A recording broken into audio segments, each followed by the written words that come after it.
Good morning, all of you. In this part of UV visible spectroscopy, we will discuss about the principle of the UV visible spectroscopy and about the UV spectra. So, first of all, we will see about the mode of transfer of energy from source to matter. सबसे पहले हम ये देखेंगे कि जो energy का जो transfer होता है सोर्स से मैटर की तरफ वो किस टाइप से हो सकता है, उसके कितने वेज हो सकते हैं, कितने मोड्स हो सकते हैं। तो हम ये जानते हैं कि जो एनर्जी का जो ट्रांसफर होता है सोर्स से मैटर की तरफ वो दो तरीके से होता है मेन। तो जो फर्स्ट वे है वो होता है energy transfer which requires no medium. जैसे आप जानते हैं, जैसे आप डायग्राम में भी देख पा रहे हैं कि जो सन रेडिएशंस हैं, जो वो सन रेडिएशंस अर्थ तक आती हैं, तो उसके बीच में in the intermediate way there is a space that called vacuum. वहां पे वैक्यूम होता है, means there is no air, जहाँ पे कोई भी एयर नहीं होती। It means the radiation requires no medium. Means energy का ट्रांसफर जो हो रहा है, जो सन से अर्थ तक जो रेडिएशंस आ रही है, जो एनर्जी का जो ट्रांसफर हो रहा है, वो किसकी फॉर्म में हो रहा है? इन the form of the radiations. उसके बाद आप नेक्स्ट पॉइंट अगर हम देखें कि रेडिएशंस के बाद नेक्स्ट पॉइंट आ जाता है कि एनर्जी का ट्रांसफर कुछ ऐसे भी होता है कि जिसमें हमें मीडियम की जरूरत पड़ती है, विच रिक्वायर्स मीडियम। तो मीन्स द एनर्जी ट्रांसफर में टेक्स प्लेस इधर बाय यूजिंग द मीडियम और विदाउट यूजिंग द मीडियम। अगर विदाउट रिक्वायरिंग मीडियम हो तो आप उसे कहते हैं radiation. If it requires medium तो उसके फर्दर दो पार्ट हो सकते हैं। वो क्या? कि energy transfer without movement of the particles. जैसे आप नीचे डायग्राम में देखें, एक मेटल की रोड है, देखो, जिसे हम हीटअप कर रहे हैं। और आप ध्यान से देखें, जो मेटल की जो रोड जिसको आप एक एंड से हीटअप करते हैं, कुछ देर के बाद वही जो हीट है वो धीरे धीरे ट्रांसफर होते होते मेटल के अनदर पार्ट के ऊपर पहुंच जाती है। अगर हमने हाथ में ग्लव्स ना पहन रखे हों तो वो आप ऑब्जर्व कर पाएंगे, आप रियलाइज कर पाएंगे कि आपके हाथ तक हीट अपने आप पहुंच गई। जो मेटल के अंदर जो पार्टिकल्स थे वो वहीं पे रहे। मीन्स जो ट्रांसफर हुआ है हीट का वो one particle to another, second particle to third, third to fourth and so on, लेकिन पार्टिकल वहीं रहे। मींस पार्टिकल की मूवमेंट नहीं हुई। सिर्फ क्या होता रहा? बोलो, हीट का ट्रांसफर। देखो, इस टाइप से हीट का ट्रांसफर होता चला जाता है, पार्टिकल वही रहते हैं। Means the energy of the transfer takes place without the movement of the particles. Next क्या हो सकता है कि जिसके अंदर, इसे आप कंडक्शन कहते हैं, इसे आप क्या कहते हैं? कंडक्शन। तो मीन्स अभी तक आपने क्या देखा कि एनर्जी का ट्रांसफर अगर किसी मीडियम की जरूरत नहीं पड़ती है तो आप उसे रेडिएशन कहते हैं। अगर आप एनर्जी का ट्रांसफर कर रहे हैं विद मीडियम, लेकिन जिसमें पार्टिकल की मूवमेंट नहीं होती, तो आप उसे क्या कहते हैं? कंडक्शन। जैसे आपने अभी देखा कि मेटल की रोड को जब आप हीटअप करते हैं तो मेटल की रोड के जितने पार्टिकल्स हैं वो वहीं पे रहते हैं, सिर्फ हीट का ट्रांसफर होता है from particle to particle. Next हमारा आ जाता है कि energy transfer along with the movement of the particles. जैसे उसे आप कहते हैं कन्वेक्शन, उसे आप क्या कहते हैं? कन्वेक्शन। जैसे आपने देखा होगा, घर के अंदर जब आप कंटेनर होता है, जब आप उसके अंदर कोई भी वाटर डाल दें और आप उसको जब हीटअप करते हैं तो क्या होता है? जो बॉटम के अंदर जो पार्टिकल जो हीटअप हो जाते हैं नीचे से फ्लेम के द्वारा, जब आप उसको हीटअप करते हैं तो उनकी डेंसिटी कम हो जाती है, वो लाइट हो जाते हैं। तो जो पार्टिकल्स हैं वो ऊपर आ जाते हैं कंटेनर के अंदर, और जो कूल पार्टिकल्स हैं वो नीचे चले जाते हैं। तो ऐसा आपने कंटेनर के अंदर अपने घर के अंदर देखा होगा। देखो, जैसे हम आपको यहाँ पे डायग्राम में बताएं कि जैसे पार्टिकल्स थे, ये वाटर आपने इसमें डाल रखा है, और जैसे ही आप इसको हीट अप करते हैं तो क्या होता है? आपने देखा होगा नीचे जब आपकी फ्लेम, आप बर्नर जब जलाते हैं, क्या होता है इसके दौरान? कि जो कूल पार्टिकल्स होते हैं they start moving upwards, and the cooler particles they start moving in the downward downward direction. Means जो हीट है वो उसकी ट्रांसफर हो रही है along with the movement of the particles. ऐसा आपने देखा होगा, जो पौंड है, पौंड के अंदर भी आपने देखा होगा। तो क्या होता है पौंड के अंदर? आपके जो पार्टिकल्स हैं, देखो आप ध्यान से देखें, आप इस डायग्राम के अंदर सन रेडिएशंस आई, सन से आपकी हीट आती है। क्या आती है? बोलो, सन से देखो हीट, देखो ये हीट आती है किसकी फॉर्म में आई? बोलो, ये heat in the form of the radiations. और देखो वो अर्थ तक ऐसे पहुंच जाती है। अर्थ तक पहुंचने के बाद क्या हुआ? देखो ये जो पौंड आपको दिख रहा है, इसके अंदर इन पार्टिकल्स ने क्या किया, हीट को एब्जॉर्ब किया। हीट को एब्जॉर्ब करने के बाद क्या हुआ, देखो पार्टिकल्स देखो किस टाइप से आपको दिख रहे, फ्यूम्स की फॉर्म में बाहर जा रहे हैं। मीन्स ये एनर्जी को लेके साथ जा रहे हैं, मीन्स पार्टिकल्स भी जा रहे हैं साथ के साथ और हीट भी जा रही है साथ के साथ, एनर्जी का ट्रांसफर भी हो रहा है। तो एनर्जी का ट्रांसफर हो रहा है with the movement of the particles, that is the convection. क्या हो रहा है बोलो, आपका कन्वेक्शन। तो इस डायग्राम के अंदर आपको तीनों चीजें दिख रही हैं कि जो सन से जो हीट आ रही है यहाँ पे, तो वो किस फॉर्म में आ रही है, that heat is coming in the form of the radiation because it requires no medium. फिर जो हीट है देखो वो आके कहाँ तक पहुंच गई, अर्थ तक पहुंच गई। और जब अर्थ तक पहुंची, आप पहले डायग्राम में भी देखें चाहे आप इस डायग्राम के अंदर भी देखें, तो हीट का क्या हो रहा है, फिर हीट का हो रहा है ट्रांसफर। किस फॉर्म में हो रहा है बोलो, रेडिएशंस की फॉर्म में भी हो गया, सन से आई तो रेडिएशन है। उसके बाद आपने यहाँ पे कंडक्शन की फॉर्म में देखा कि मेटल की रोड को जब आप हीट कर रहे थे तो कंडक्शन थी। उसके बाद आपने वाटर का देखो वेपराइजेशन देखा कि पार्टिकल्स, जो वाटर के पार्टिकल्स हैं वो मूव कर रहे हैं in the form of vapours और वो हीट को साथ लेके जा रहे हैं। तो वो क्या हो गई, वो आपकी कन्वेक्शन हो गई। तो हीट का जो ट्रांसफर होता है, जो एनर्जी का जो ट्रांसफर होता है, वो थ्री फॉर्म्स में होता है। Either in the form of radiation, जिसमें which requires no medium. Second is the conduction, in which the transfer of energy takes place with the movement of the particles. Third, आपकी convection, in which the transfer of the energy takes place along with the movement of the particles. तो इस type से आपकी three forms, three modes होते हैं energy transfer के from source to the matter, radiation, conduction and the convection. इसके बाद next हम देखते हैं हमारी अगली ब्रांच जिसे आप कहते हैं स्पेक्ट्रोस्कोपी। तो आखिर स्पेक्ट्रोस्कोपी क्या है, स्पेक्ट्रोस्कोपी आपकी साइंस की वो ब्रांच है जिसमें आपकी जो इलेक्ट्रोमैग्नेटिक जो रेडिएशंस हैं, देखो जैसे नाम से आप ध्यान से देखें, इलेक्ट्रोमैग्नेटिक रेडिएशंस मींस ई का मतलब क्या होता है, जो सन रेडिएशंस आती हैं जो अर्थ तक पहुंचती हैं तो वो किस फॉर्म में मूव करती हैं। तो जब सन रेडिएशंस देखो सन से जब आ रही होती हैं, देखो मैं आपके सामने यहाँ पे सन को ड्रा करता हूँ, जो सन रेडिएशन अर्थ तक पहुंचती हैं, देखो ऐसे जब वो आ रही थी तो इसकी डायरेक्शन हो गई मूवमेंट, और इसके परपेंडिकुलर जो दो डायरेक्शन आपकी बच गई, देखो वन डायरेक्शन और ये अनदर डायरेक्शन। एक एक्सिस के ऊपर इलेक्ट्रिक फील्ड होती है, दूसरे फील्ड के ऊपर मैग्नेटिक वेक्टर होता है, और ये इसकी डायरेक्शन ऑफ मूवमेंट है, direction of propagation of the radiation है, रेज है। तो ये आपके जो सन रेडिएशन जब अर्थ तक आती हैं तो आप इसे कहते हैं electromagnetic radiations. Sun radiations are the electromagnetic radiations. क्यों, क्योंकि वन एक्सिस किसको रिप्रेजेंट करता है, one axis represents the direction of movement of the sun radiations, and the remaining two axis जो है, एक एक्सिस को अगर आप एक्स एक्सिस मान ले जिसको इलेक्ट्रिक फील्ड है उसके अलोंग, दूसरे को आप वाई एक्सिस मान ले जिसके ऊपर मैग्नेटिक फील्ड है, थर्ड एक्सिस को आप जेड एक्सिस मान लें तो जिसके ऊपर जिस डायरेक्शन में आपकी सन रेडिएशन चल रही है। तो इधर भी आप देख पा रहे हैं ये जो डायग्राम है इसके अंदर इलेक्ट्रोमैग्नेटिक वेव्स को हमने दिखा रखा है, देखो इलेक्ट्रिक वेक्टर, और देखो ये कौन है बोलो, magnetic vector, they are perpendicular to each other. और ये इसकी डायरेक्शन है मूवमेंट, देखो किस तरह से वेव की फॉर्म में, क्योंकि इसका नेचर कैसा होता है बोलो, वेव नेचर, पार्टिकल तो है ही but they are travel in the form of the wave, so they are the electromagnetic radiations. तो जब ये इलेक्ट्रोमैग्नेटिक रेडिएशंस मैटर के साथ क्या करती है, इंटरेक्ट करती हैं, तो फिर जब हम उसको स्टडी कर पाते हैं कि क्या हुआ इंटरेक्शन के बाद, तो ऐसी ब्रांच ऑफ साइंस को हम क्या कहते हैं, spectroscopy. So what is spectroscopy, the branch of science which deals with the interaction of electromagnetic radiations with the matter is called spectroscopy। तो जो आपकी डिफरेंट रेडिएशंस हैं जब वो इंटरेक्ट करती है मैटर के साथ तो वो डिफरेंटली एक्ट करती हैं। सभी जो रेडिएशंस हैं वो मैटर के साथ इक्वली एक ही फॉर्म में इंटरेक्ट नहीं करती, सेम मैनर में इंटरेक्ट नहीं करती, क्योंकि जो रेडिएशंस होती हैं वो डिफरेंट टाइप की हो सकती हैं।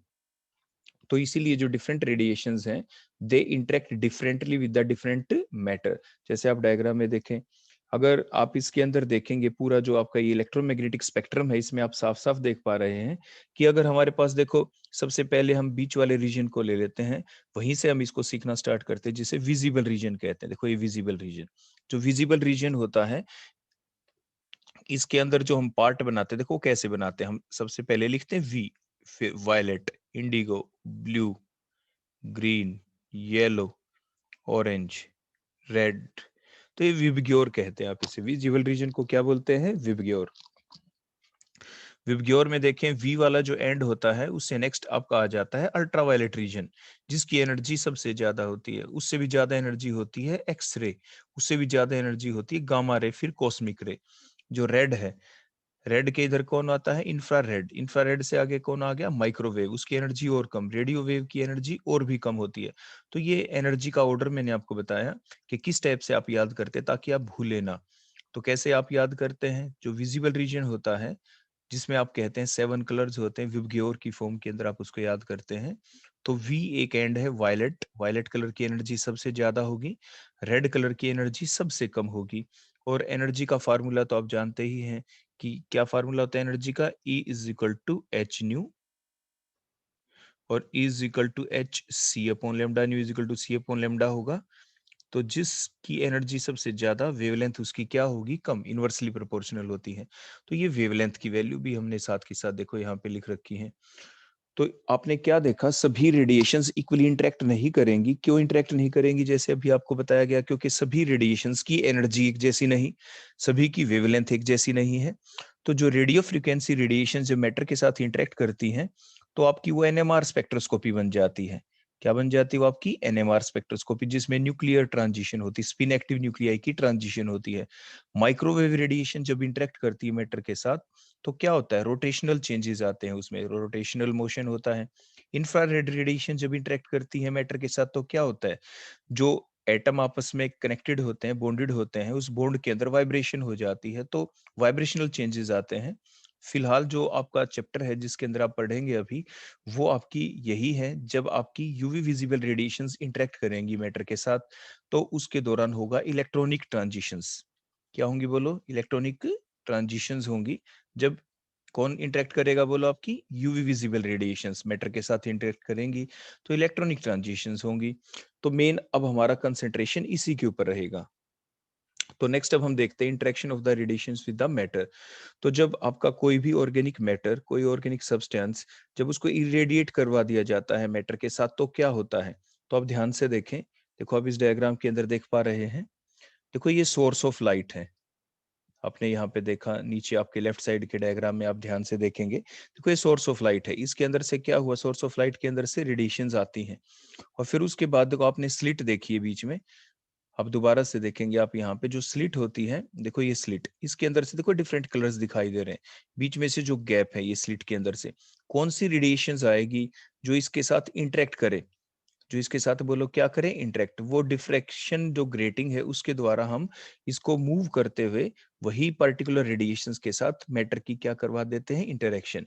फिर आप देखिए, देखो यहाँ पे आप बार बार देख पा रहे हैं कि जो आपका सैंपल है, सैंपल के अंदर से जब ये रेडिएशंस पास होती हैं, तो क्या होता है, सैंपल कुछ पार्ट ऑफ रेडिएशंस को क्या कर लेता है, एब्जॉर्ब, और कुछ पार्ट ऑफ रेडिएशन इसके अंदर से क्या हो जाती है बोलो, ट्रांसमिट हो जाती है।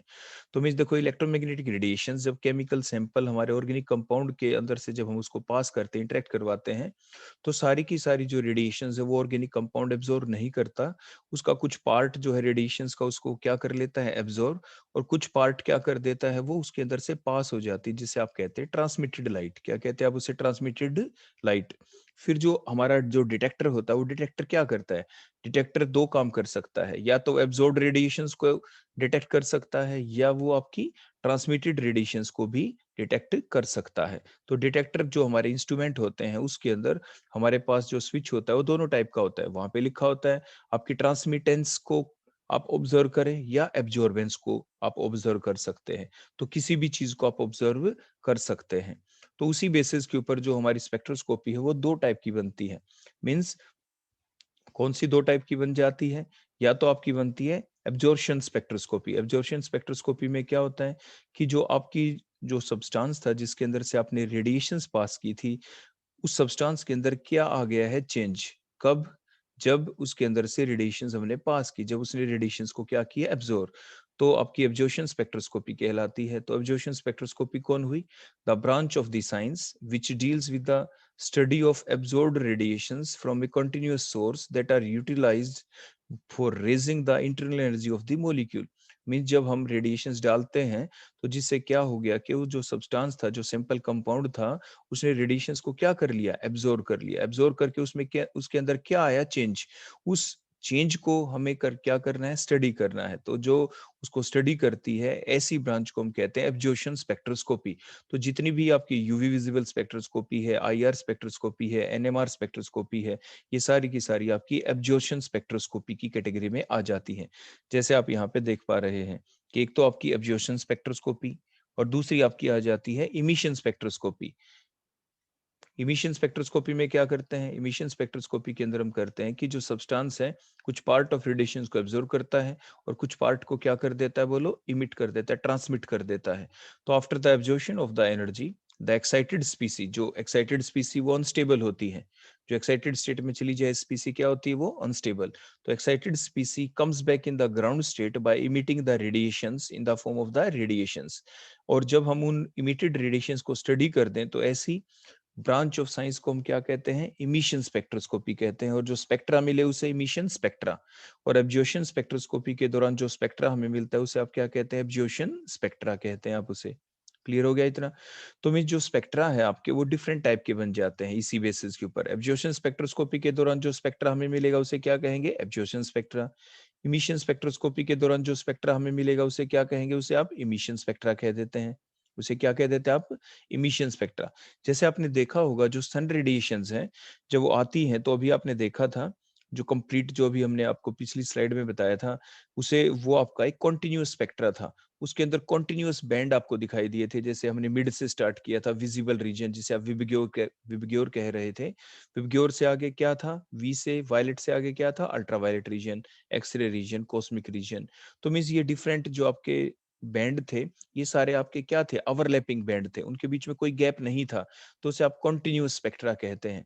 तो ऐसा स्पेक्ट्रा जिसके अंदर जो डिफरेंट रीजन्स हैं वो आपस में एक दूसरे को ओवरलैप करते रहते हैं, उनके बीच में कोई गैप नहीं होता, तो ऐसे स्पेक्ट्रम को आप कहते हैं कॉन्टिन्यूअस स्पेक्ट्रम। क्या कहते हैं आप उसे, कॉन्टिन्यूअस स्पेक्ट्रम। लेकिन अगर आपके पास कोई एटम हो और एटम की वजह से कोई स्पेक्ट्रा आता है जिसमें पार्टिकुलर फिक्स लाइन दिखाई दे, जैसे आपको यहाँ पे देखो, ये आपको एटम दिखाई दिया, आपकी एनर्जी आई, उसके ऊपर हमने डाली, रेडिएशंस डाली, और उसके बाद देखो हमें ये लाइन दिखाई दे रही है, देखो टू ब्लैक लाइंस जैसे दिखाई दी हमने यहाँ पे। तो आप उसे लाइन स्पेक्ट्रा कहते हैं। तो जो एटॉमिक स्पेक्ट्रा होता है उसे आप लाइन स्पेक्ट्रा भी कह देते हैं। उसे आप क्या कह देते हैं, उसे आप कह देते हैं लाइन स्पेक्ट्रा। और आप इधर डायग्राम में तो देखो देख ही पा रहे हैं कि जब ये जो रेडिएशंस हैं पार्टिकुलर किस वेवलेंथ की हमें डालनी है, किस कलर की डालनी है, वो डिफ्रैक्शन ग्रेटिंग के द्वारा हम उस चीज को सेपरेट कर सकते हैं, उस लाइट को। और वो सैंपल के अंदर से देखो हम पास करते हैं, यहाँ पे सैंपल के अंदर से पास करते हैं, तो उसके बाद क्या होगा, उसके बाद हमारे पास आपकी जो ट्रांसमिटेड रेडिएशंस हैं उनको ये डिटेक्टर, देखो ये डिटेक्टर है यहाँ पे, डिटेक्टर उसको क्या कर सकता है, स्टडी कर सकता है, या एब्जॉर्ब रेडिएशंस को वो स्टडी कर सकता है। तो इस टाइप से आपकी ये ब्रांच ऑफ स्पेक्ट्रोस्कोपी बन जाती है, एब्जॉर्प्शन स्पेक्ट्रोस्कोपी, इमिशन स्पेक्ट्रोस्कोपी। और हमारी जो यूवी विजिबल स्पेक्ट्रोस्कोपी जिसे हम पढ़ने जा रहे हैं वो हमारी कौन सी है, किस कैटेगरी में आती है, वो हमारी एब्जॉर्प्शन स्पेक्ट्रोस्कोपी की कैटेगरी में आ जाती है। ऐसा क्यों, क्योंकि आमतौर पे क्या होता है कि वो कंडीशंस जो चाहिए हमें इमिशन स्पेक्ट्रोस्कोपी के लिए, ट्रांसमिटेड रेडिएशंस को स्टडी करने के लिए, उसके दौरान जो हमारा कंपाउंड है उसके अंदर डिस्ट्रक्टिव फेज भी आ जाता है।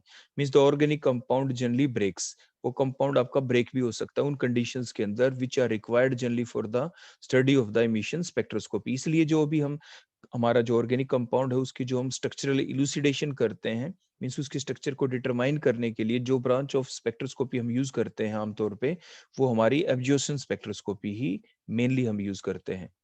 इसके बाद हम देखते हैं यूवी विजिबल स्पेक्ट्रोस्कोपी क्या है, उसका प्रिंसिपल क्या है।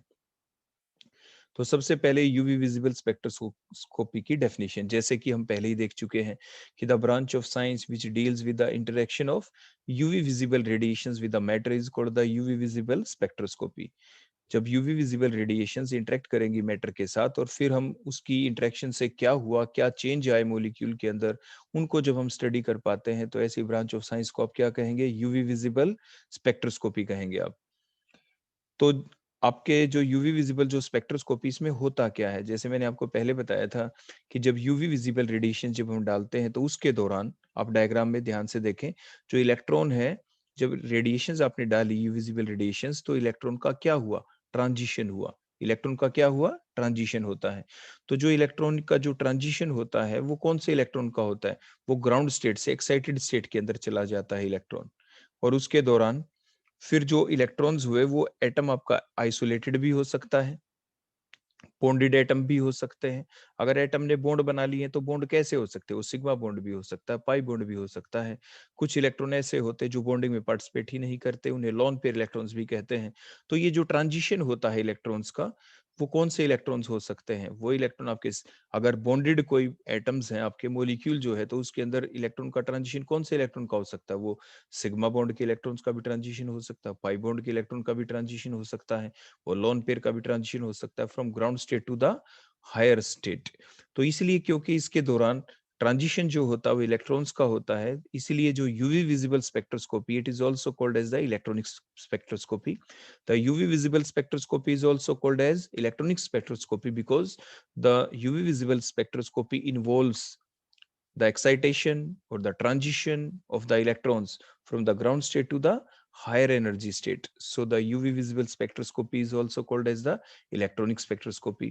अब जो ये स्पेक्ट्रोस्कोपी हमने पढ़ी उसके बाद नेक्स्ट हमारा आ जाता है पार्ट के यूवी स्पेक्ट्रा आखिर क्या होता है। तो यूवी स्पेक्ट्रा कोई और नहीं, उसके अंदर हम क्या करते हैं, we plot a graph. We plot a graph किसके बीच? We plot a graph in between the absorbance और द ट्रांसमिटेंस। हम एब्जॉर्बेंस भी ले सकते हैं, जैसे मैंने बताया था कि एब्जॉर्ब रेडिएशंस को हम स्टडी करते हैं कि जो सैंपल जो कंपाउंड था हमारा उसके अंदर से जब हमने यूवी विजिबल रेडिएशंस पास की तो उसके बाद कितना फ्रैक्शन ऑफ लाइट को हमारे सैंपल कंपाउंड ने एब्जॉर्ब कर लिया, उसकी वजह से हमारे कंपाउंड के अंदर क्या आया चेंज, तो वो आपकी एब्जॉर्बेंस कहलाती है। और जो लाइट आपने डाली वो कितनी एनर्जी की थी, किस वेवलेंथ की लाइट थी। तो एब्जॉर्बेंस वर्सेस वेवलेंथ, जब आप एब्जॉर्बेंस और वेवलेंथ के बीच में जो आप ग्राफ प्लॉट करते हैं उसी को आप कहते हैं यूवी स्पेक्ट्रम। क्या कहते हैं? UV spectrum. So the spectrum which is obtained by plotting A graph in between the wavelength of the light absorbed versus the, versus बोलो क्या करेंगे आप, एब्जॉर्बेंस और द ट्रांसमिटेंस। जैसे फॉर एग्जांपल आपकी कोई वेवलेंथ की लाइट आपने डाली, देखो हमने ये फर्स्ट स्पॉट हमने दिखाया, तो उससे मान लीजिए ये एब्जॉर्बेंस आ गया हमारा, ये फर्स्ट स्पॉट आ गया। अगर हमने वेवलेंथ बढ़ा दी तो मान लीजिए एब्जॉर्बेंस बढ़ गई। हमने वेवलेंथ मान लीजिए और बढ़ा दी लाइट की, मींस ज्यादा वेवलेंथ कर दी हमने लाइट की, और फिर वो पास की सैंपल कंपाउंड के अंदर से, तो उसने कितनी रेडिएशंस को एब्जॉर्ब किया, देखो ये हमारा नेक्स्ट आ गया। हमने वेवलेंथ मान लीजिए फिर बढ़ा दी, तो देखो फिर कोई पॉइंट आ गया। उसके बाद हमने वेवलेंथ फिर बढ़ा दी, तो उसके बाद क्या देखा, एब्जॉर्बेंस देखो अब डिक्रीज होती हुई दिखाई दे रही है। हमने एब्जॉर्ब वेवलेंथ और बढ़ा दी लाइट की जो सैंपल कंपाउंड के अंदर से पास की है, देखो आपकी एब्जॉर्बेंस फिर डिक्रीज हो गई। हमने इस सभी पॉइंट को देखो कनेक्ट किया और उसके बाद हमारे पास आ गया एक बैंड। हमारे पास क्या आ गया, एक ये ब्रॉड बैंड इस टाइप से आ जाता है। उसके बाद हमने क्या देखा कि वो कौन सा पॉइंट था, वो कौन सी वेवलेंथ थी जिसके ऊपर हमारा जो सैंपल कंपाउंड के जो पार्टिकल्स थे उन्होंने मैक्सिमम एब्जॉर्बेंस शो की। तो ये हमने देखो इस टाइप से कैलकुलेट कर लिया, उसी को लैम्डा मैक्स कहते हैं। मींस ये वो वेवलेंथ है जिसके ऊपर हमारा जो सैंपल कंपाउंड था उसने मैक्सिमम एब्जॉर्बेंस शो की। तो what is the lambda max? The wavelength eight which the maximum absorbance by the sample compound takes place during the electronic transition, उसे lambda max कहा जाता है। उसे क्या कहते हैं? lambda max। तो होता क्या है, जैसे मैंने आपको पहले ही बता दिया था कि जब हम यूवी विजिबल रेडिएशंस पास करते हैं तो उसके दौरान होता क्या है। तो प्रिंसिपल क्या है यूवी स्पेक्ट्रोस्कोपी का, जो भी हमने बताया था, प्रिंसिपल मेन यही है कि it involves the transition of the electrons from ground state to the higher state। और फर्दर होता क्या है कि जो जब भी इलेक्ट्रॉनिक लेवल में चेंज आता है तो उसके साथ साथ वाइब्रेशनल और रोटेशनल चेंजेस भी आ जाते हैं। उसके दौरान किस में चेंज हो रहा जाता है, इलेक्ट्रॉनिक ट्रांजिशन जब भी होते हैं तो उसके साथ साथ वाइब्रेशनल और रोटेशनल लेवल के अंदर भी चेंज आ जाता है। जैसे अभी हम आपको बताते हैं उसी का बेस, तो जिसी की वजह से हमारा जो यूवी स्पेक्ट्रा है उसके अंदर ये ब्रॉड बैंड आता है। तो हमारा क्वेश्चन भी यही बन जाता है और यही इसका प्रिंसिपल भी बन जाएगा कि why the peaks observed in the UV visible spectroscopy are broad and not the sharp one. वो शार्प नहीं होती, वो ब्रॉड होती है। वो कैसी होती है बोलो, आपकी ब्रॉड होती है। तो ऐसा क्यों होता है? तो आपकी जितनी भी देखो peak observed in the UV spectroscopy are expected to be sharp, होनी तो शार्प चाहिए थी लेकिन वो हमेशा ब्रॉड ही आती है। तो ऐसा क्यों होता है? तो उसका अब रीजन देखते हैं। देखो अभी हमने आपको बताया कि जो मॉलिक्यूल्स होते हैं उसके अंदर डिफरेंट लेवल्स होते हैं, electronic levels, vibrational levels and the rotational energy levels होते हैं। तो जो सबसे ज्यादा गैप होता है वो इलेक्ट्रॉनिक एनर्जी लेवल्स के बीच में होता है। किसके बीच में होता है? इलेक्ट्रॉनिक एनर्जी लेवल्स के बीच में। जैसे ये हमने दो दिखाए आपके E1 और E2 करके, और ये आपका आपकी फर्स्ट इलेक्ट्रॉनिक एनर्जी लेवल हमने दिखा दिया, सेकंड आपका इलेक्ट्रॉनिक एनर्जी लेवल हमने दिखा दिया। E1 की एनर्जी कम है, E2 क्या है बोलो, ज्यादा लेवल वाला। उसके बाद क्या हुआ, the electronic energy levels are associated with large number of the vibrational energy level. देखो ये वाइब्रेशनल एनर्जी लेवल दिखा दिया, V0, V1, V2, V3। So these are the vibrational energy levels. जो एक ही जो इलेक्ट्रॉनिक एनर्जी लेवल था, each electronic energy level contains the large number of vibrational energy level with small energy gap, with small energy gap। अब चाहे वो E2 जो second energy level उसमें देख लो, V0, V1, V2, V3 and so on आपने देखा। और जो हर एक वाइब्रेशनल एनर्जी लेवल है which in turns further associated with large number of rotational energy level। देखो जो आपके V0 और V1 है, इनके बीच में देखो आपके क्या आ जाएंगे बोलो, देखो ये हमने ग्रीन कलर से दिखाए, these are the rotational energy level with even much smaller energy separation with much smaller energy gap। तो आपने क्या देखा कि इलेक्ट्रॉनिक एनर्जी जो लेवल्स थे which contain large number of vibrational energy level with smaller energy gap, and these vibrational energy level further contain large number of rotational energy level with even much smaller energy gap। तो जिसकी वजह से होगा क्या, देखो आप green colour से हमने यहाँ पे दिखाया।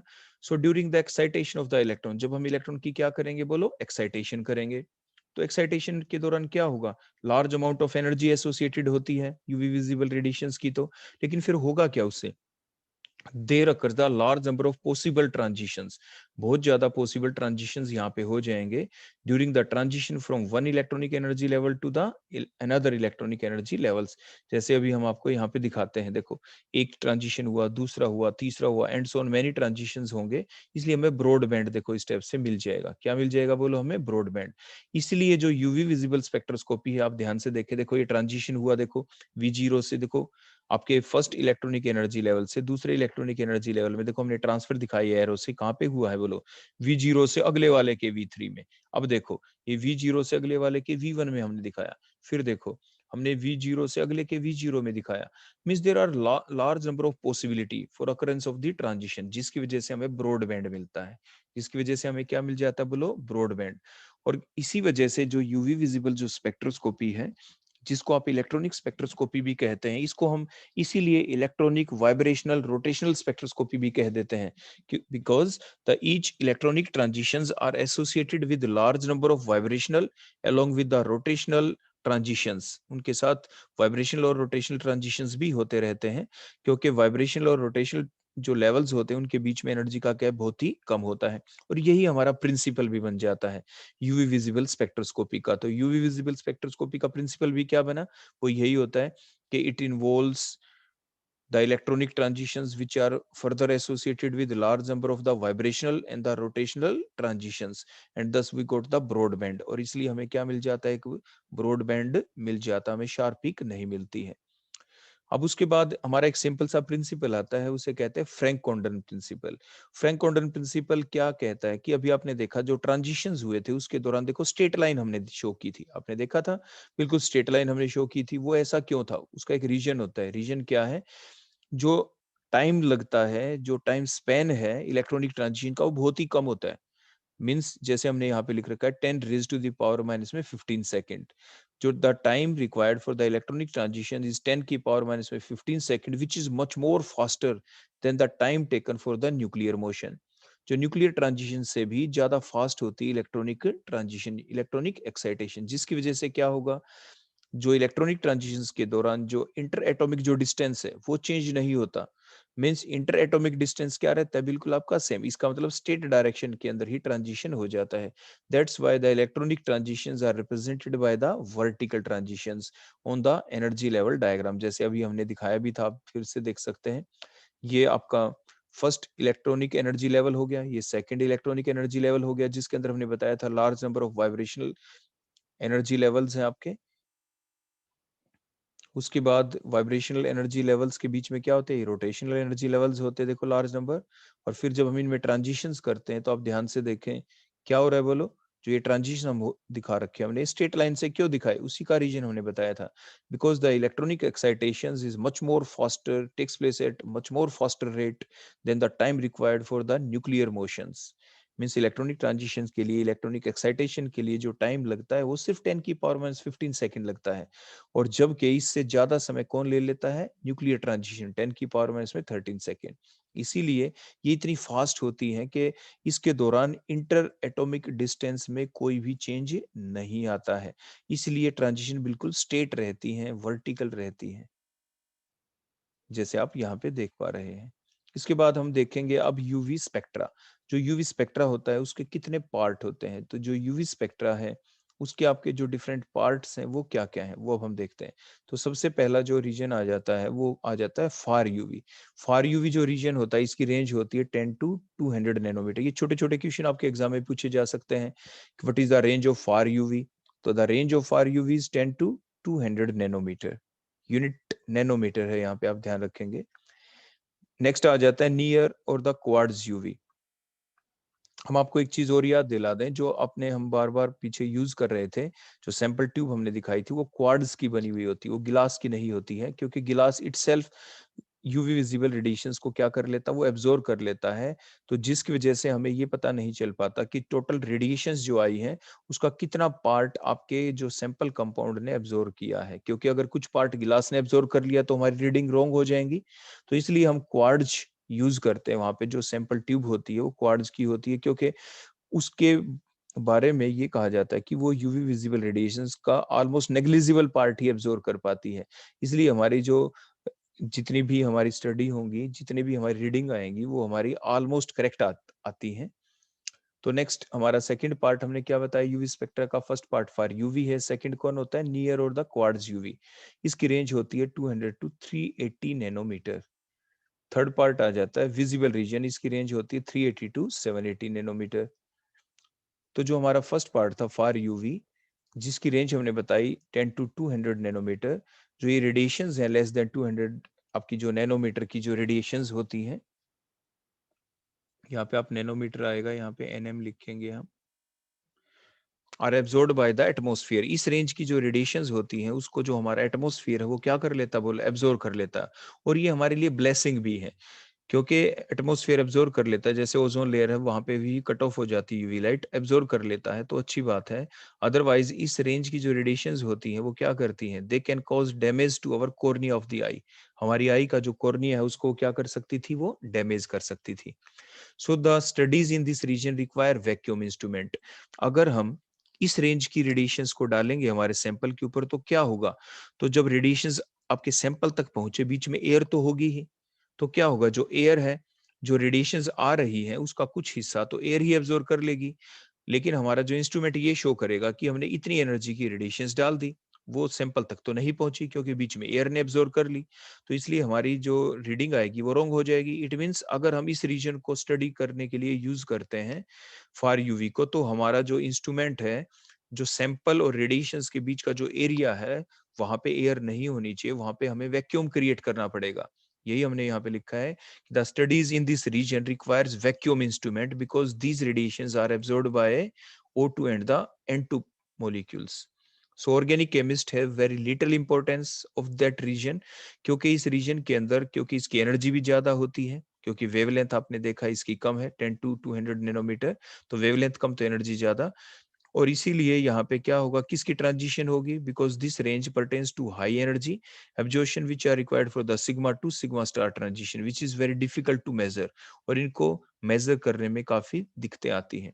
नेक्स्ट हम देख लेते हैं हमारा नियर और क्वार्ट्ज यूवी, वहां पे क्या होता है? वो जो रीजन है वो ऑर्गेनिक केमिस्ट के लिए बहुत इंपॉर्टेंस रखता है। It is normally name as the UV part of the spectrum because this range radiations are not absorbed by the atmosphere.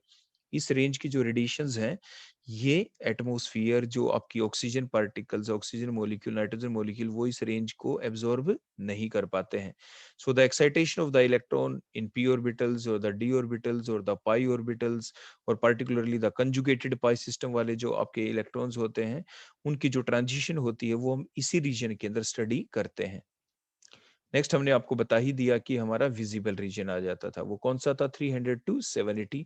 और उसका देखो आपको साफ नीचे दिखाई दे रहा है, वो आपका विबग्योर रीजन होता है। कौन कौन सा रीजन होता है? विबग्योर में क्या आता है? Violet, indigo, blue, green, orange और रेड। तो ये आपने देखा कि यूवी विजिबल स्पेक्ट्रोस्कोपी हमारी है क्या, जिसमें हमने आपको बताया कि it is also called as the electronic spectroscopy because it involves the transition of the electron, it involves the excitation of the electron from the ground state to the excited state. और जब ground state से excited state में जो transitions होता है उसके दौरान each electronic energy level are further associated with large number of the vibrational and the rotational energy level with much smaller energy gap, और जिसकी वजह से हमें ब्रॉड बैंड भी मिलता है। और हमने ये भी बताया कि जो इलेक्ट्रॉनिक ट्रांजिशंस होती हैं उनका जो रेट ऑफ एक्साइटेशन है वो बड़ा ही कम समय लेता है, 10⁻⁻15 second, as compare to the nuclear transitions. तो इसीलिए हमें वहां पे जो वर्टिकल ट्रांजिशंस होती है हमें स्ट्रेट लाइन भी मिल जाती है। और फिर उसके बाद हमने यूवी स्पेक्ट्रा के डिफरेंट पार्ट्स देखे। इसके 3 पार्ट थे। फर्स्ट पार्ट फॉर यूवी, जिसके which has no importance for the organic chemist, क्योंकि इस रेंज के अंदर जो इस रेंज की जो रेडिएशंस हैं उनको हमारा जो एटमॉस्फेयर है, हमारी जो गैसेज है, ऑक्सीजन और नाइट्रोजन मॉलिक्यूल, वो इसको क्या कर लेती हैं? एब्जॉर्ब। तो इसलिए हमारी रीडिंग के अंदर एक्यूरेसी नहीं आती। और हमारे लिए जो इंपॉर्टेंस रखता है मेन रीजन, वो आपके कौन सा है? वो नियर और द क्वार्ट्ज यूवी रीजन होता है, जो 200 टू 300 नैनोमीटर जिसकी रेंज होती है। और उसके बाद हमारा विजिबल रीजन भी है, जिसकी वजह से हमारे पूरा वर्ल्ड, पूरी दुनिया हमारी कलरफुल है। और इसकी रेंज होती है 300 to 780 nanometre. So thank you.